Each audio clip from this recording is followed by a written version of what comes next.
Hey guys, doing some last minute education components for the rest of this year. I want to go over the Hoyer lift right now while we have it available. So just some safe patient handling. We're going to talk about the Hoyer in this video, and then Hope and I will do another video in a little bit to talk about the rest of the equipment as well. So Hoyer or Tenor is this guy right here. Let me turn off that refrigerator. All right, Hoyer or Tenor. Hoyer is like up to 500 pounds versus a Tenor is up to 704 pounds. The writing is right on the side, right here on the actual arm, right here. Hi, Jessica. Hey, I'm in the middle of the video. Oh, they're ready. Okay, yep, give me a sec. Okay. So we have just the Tenor here at Fore River. This can be found typically up on the 4th floor. They typically have it in one of their back rooms. So if you come out of the elevator and you go down the right side hallway, like if you're facing towards the nurse's station, the one that's on the right hand side, if you go all the way down, it typically is in a room back there. There are batteries that are found in that. There's like an alcove that's in that back hallway as well. Typically you'll find like extra chairs. I think there's a place for them to put their trays and stuff like that. It's not the alcove where you typically find the bladder scanner. It's on the opposite hallway. So again, if you're stepping out of the elevator, it's on the right hand side.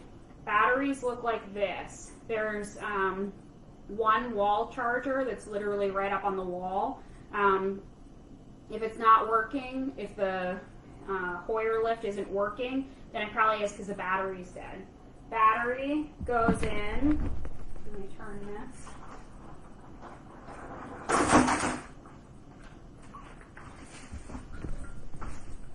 Battery goes into this little clip area right here. You put it at an angle and just literally pop it on in that way. Oh, just hang on, Hope. Okay. So in order to turn it on, you got to press the green button here. Red is how you turn it off. So typically when you end up finding it, it'll be in the red spot aspect. Green is on. Then from there, it should go up and down. And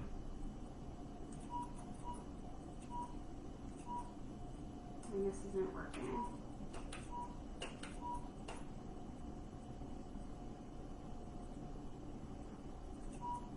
Alright. So normally it would go up and down. So I'm wondering if this is broken right now. So when I press this button up and down, it is giving me a reading for the battery here. That kind of goes, you can see that little blinking light there, and it goes on the lower end there. It does say that it's about 6.8 hours that it should be working, so I'm not quite sure in that department why it's not working out real well. There is always one of these blue guys that goes with it.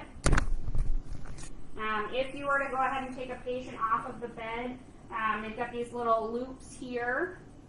The biggest thing to remember with the Hoyer is that the loops are important to do the same size loops on either side. So if I'm on the bottom portion, if I'm going with the loop that's closest to the patient, I need to replicate that on the other side as well. So when we go to lift this patient up off the bed, they're in a situation where they're not a little bit cockeyed. Okay? So that's practice. I'm going to back you guys up so hopefully you guys can see a little bit better. I'm going to put the bed down a tiny bit. And we're just going to pretend that you can see how this goes up and down. So typically, always, there are two buttons on this controller. There's the up and down button right here. Then there's for the legs. Sometimes the recommendation is to keep the wider leg stance when you go to pick up a patient. But if there is accommodation components based on space in the room, then just make sure you're holding on to the machine itself.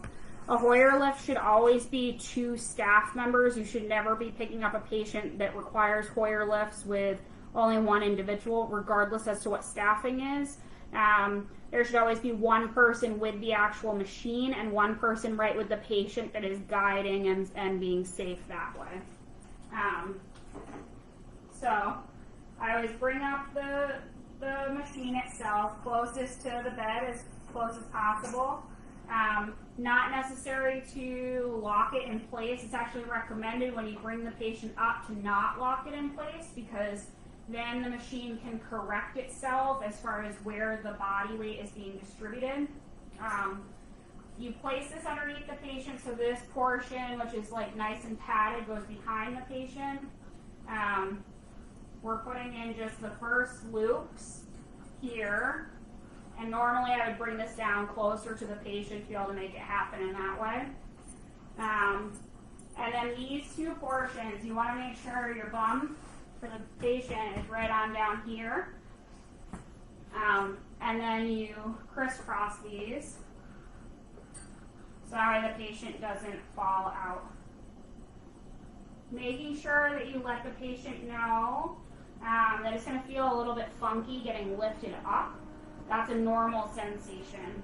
It's okay for patients to hold on to these portions right here if that makes them feel more comfortable, but assure them that there will be a staff member with them at all times that's going to guide them through what's going to be happening. So this little crisscross here, and then if this was working appropriately, we would lift this up.